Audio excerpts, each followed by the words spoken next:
Bella, oggi vi mostrerò il mio allenamento di petto tipo. È molto semplice, sono 4 esercizi, poi io non avendo disponibilità di strutture assurde, parallele, robe varie, e sfrutto anche gli anelli, se no sarei fregato, infatti sono, diciamo indispensabili per me. Sono 4 esercizi molto semplici che potete replicare a casa e il workout durerà più o meno un'ora e un quarto a seconda del vostro recupero. Io di solito il recupero lo tengo a 2 minuti e mezzo, 2 minuti. Comunque ve lo dirò anche in seguito e vedrò quante info in seguito. Io direi di partire subito con il video delle esecuzioni e le varie tips and tricks del caso. Ok, il primo esercizio sono i dips sugli anelli, non avendolo parallele. E i dips sugli anelli sono molto più difficili dei dips sugli anelli appunto perché devi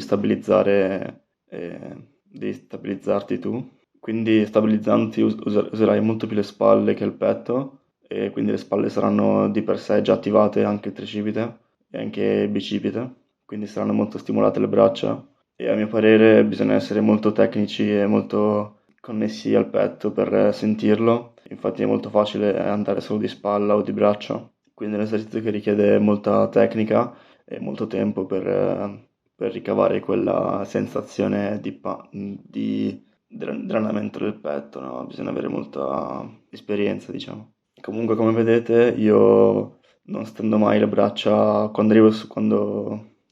non stendo mai le braccia del tutto, anche perché vorrei mantenere la tensione sul petto e quindi in questo caso se stendo le braccia tutta quanta la tensione andrà sulle spalle e sulle braccia e questo non è quello che cerco io. Sì, come vedete anche io per zavorrare uso uno zaino con delle bottiglie di plastica con dentro sabbia e acqua e non ho altra scelta, quindi mi trovo bene per forza. Ok, secondo esercizio, passiamo subito sempre con gli anelli, sono diciamo delle simulazioni delle croci ai cavi, pure qua bisogna stare attenti a non andare troppo di spalla, quindi vi consiglio di farvi un video, riprendervi così capite bene la vostra posizione, la vostra esecuzione e poi dopo correggere di conseguenza. Durante questo esercizio, quello che faccio io, anche quello che vi consiglio, è quello di cercare di rallentare di più la discesa il più possibile per arrivare in fondo, massimo stretch, massimo allungamento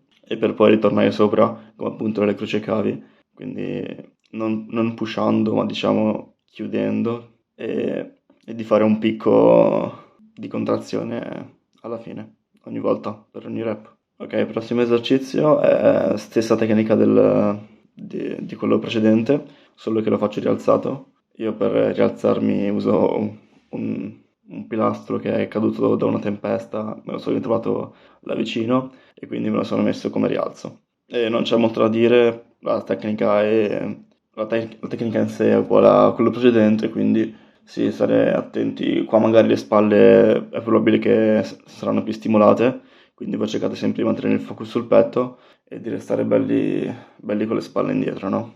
Per l'ultimo esercizio io mi avvalgo di due paralleline, le trovate forse a 15 euro su Amazon, molto semplici, molto utili anche, e faccio sempre rialzate, quindi mi sono trovato un muretto, mi sono messo i piedi e poi con le paralleline le metto praticamente a distanza, io le metto quasi un po' meno delle spalle, e larghezza un po' spalle delle paralleline, sempre qua mi avvalgo della zavorra e niente, si pusha fino a cedimento e questo è un po' il mio workout. Sì, se posso darvi dei consigli, veramente il petto è un muscolo che va allenato fin da subito bene a corpo libero perché sennò rischiate di andare troppo avanti con le spalle e di avere troppa massa sulle spalle e di conseguenza poi le spalle compenseranno un po' il petto carente fino alla fine dei vostri giorni finché non decidete di impuntarvi e cercare di fare il sforzo possibile col petto. Questo è un po' il mio workout, ditemi cosa ne pensate, poi